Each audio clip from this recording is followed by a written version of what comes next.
destructive relationships that women experience, the man's behavior is inconsistent. For days, weeks, or perhaps even months at a time, your partner may treat you with kindness and affection, and during these periods he may be sexy and romantic. Each time this happens, you hope and feel that he has finally turned a corner, and that this time he is finally going to settle into being a loving partner. But the wheel just keeps turning. Nothing you can come up with seems to solve his behavioral problems or convince him that you are worth treating with respect and commitment. After a while, he's back to his hurtful behaviors. Unfortunately, this pattern can draw you into an exhausting loop.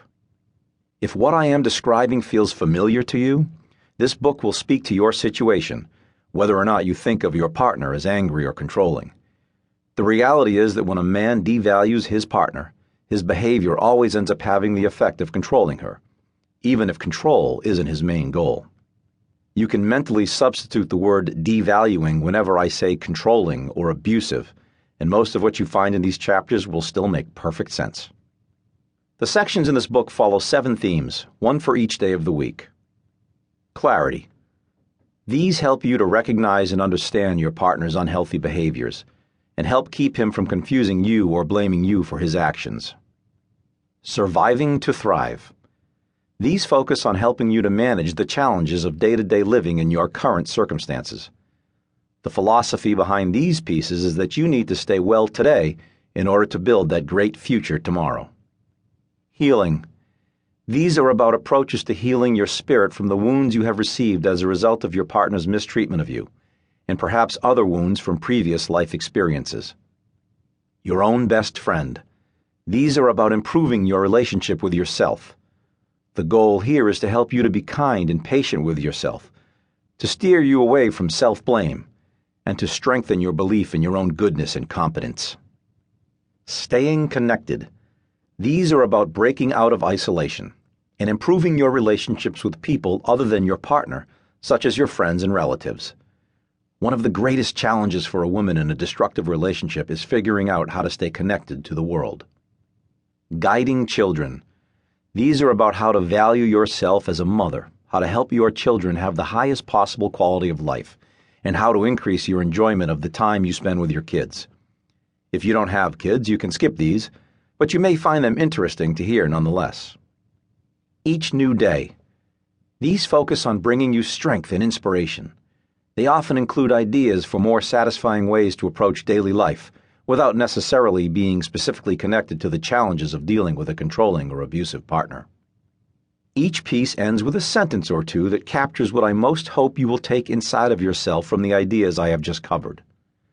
I encourage you to write these sentences down and repeat them to yourself several times, either aloud or in your mind, for the next 24 hours after listening to them. If you have ever meditated, you might think of these sections as mantras to use for one day. If you allow yourself to absorb each key concept, you will get far more benefit in the long run. Some pieces continue over the course of 2, 3, or even 4 weeks.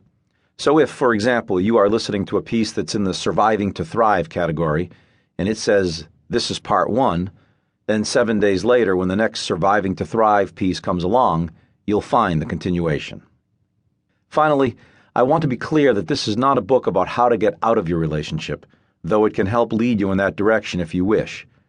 Nor is it about how to save your relationship and make it work. Only you can decide whether it makes sense to keep working on making things better with your current partner, or whether it's time to move on. My goal is to help you toward clarity, power, and faith in yourself, and I know you will succeed in moving in those directions.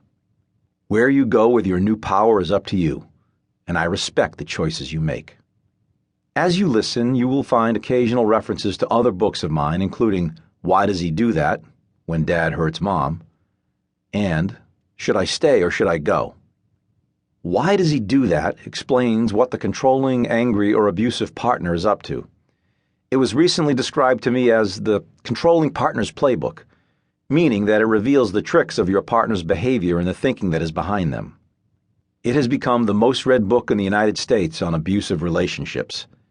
If you frequently feel confused by your partner's behavior, Why Does He Do That? Could play a role in helping you make sense out of it all.